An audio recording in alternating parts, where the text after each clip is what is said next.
see, justice and love work together in us then to establish a whole new identity. So God told Moses, I cannot clear the guilty, sin has to be paid for, and that's why ultimately the law can't bring life. It can't. But Paul continues on in Galatians, verse 23. Now before faith came, we were held captive under the law, imprisoned until the coming faith would be revealed.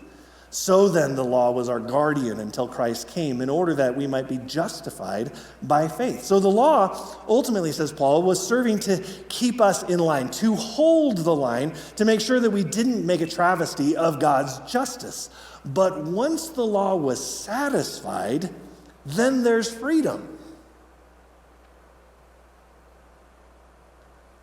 But that freedom had to wait for a very specific objective point in history, moment in history.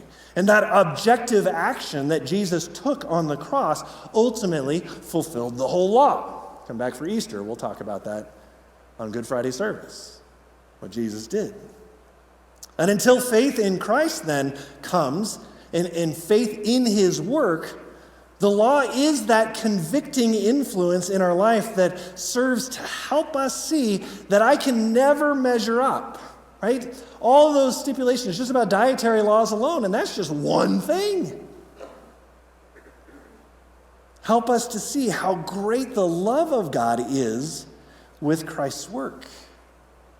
The cross is where the law and that promise that precedes the law ultimately become unified together. Paul continues drawing us into this greater picture then in verse 25. But now that faith has come, we're no longer under a guardian. For in Christ Jesus, you are all sons of God through faith. Now, this is something that when I was a new Christian, I think I thought like most Christians, right? I thought of my salvation almost strictly in terms of the transactional process of it all. Jesus did work so that I can receive absolution, right? I was justified. My sins were taken away from me. But I missed what was actually the promise underneath all of that understanding. I do receive a pardon at the cross. Don't get me wrong. I'm not saying that that's not true. That's absolutely true. But I don't just get a pardon. I also receive this whole new status that can only be accomplished through law and love, law and forgiveness happening at the same time in the same way. But when the fullness of time had come, God sent forth his Son, born of a woman, born under the law, to redeem those who were under the law, so that we might receive adoption as sons. See, this is a fantastic term. I'm adopted at the cross. When I place my faith in what Christ did on the cross, I become a real, actual child of God. Like, think of Pinocchio. His whole great dream was to become a real boy.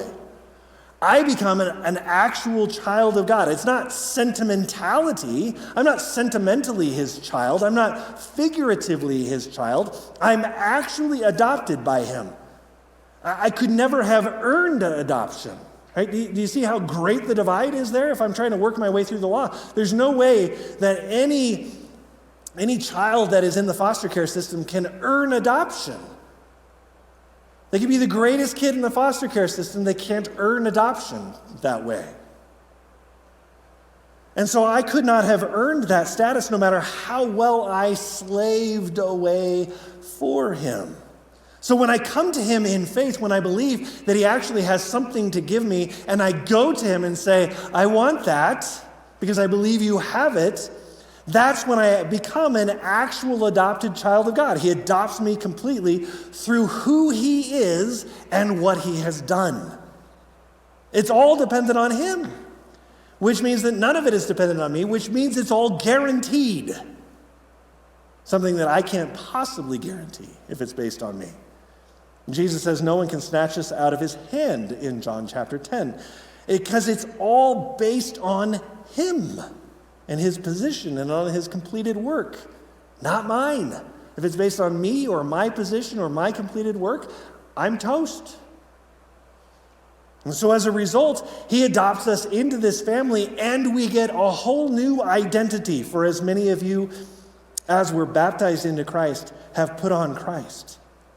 There is neither Jew nor Greek. There's neither slave nor free. There's neither male nor female. You are all one in Christ Jesus. And if you are Christ's, then you are Abraham's offspring, heirs according to promise. Do you see what Paul is doing through all of this? He's writing to a group of people being told, you need to become like Jews.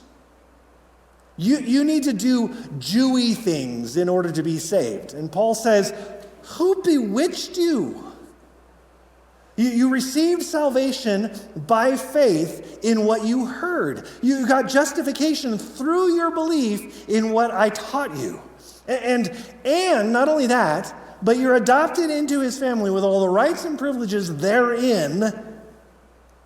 And if that's true, if you're adopted into his family, and anybody can be, then there is no Jew or Gentile. There are only children of God. There's no more slaves or free men. Only children of God. No more working class or rich. No more blue collar or white collar. There's only children of God. There's no more male and female. Now, obviously, he's talking about the privilege associated with position in that statement. Normative privileges, not sex. There are only children of God. Because if you are Christ, then you are one with the promised heir, the one who blesses all the nations. And when you are one with the heir, you inherit all of the inheritance as the heir. You're an heir, not a servant, Paul says. This is his whole point. Why would you take that and throw it away and go back to things that can only bring about your enslavement again? Paul says, don't step back, step into your role. I mean that an heir, as long as he is a child, is no different from a slave, though he is the the owner of everything. But he is under guardians and managers until the date set by his father. In the same way, we also, when we were children, were enslaved to the elementary principles of the world. Paul ultimately is saying the Jewish system, while stuffy and arrogant, actually proved that the Jews weren't ready to inherit. Not in the way that they were doing things. They were under managership until they could inherit. So to go back to the law is to step backward, to put yourself back under a guardianship, a lesser position. Why would you do that if you could inherit now? But there's even more to it.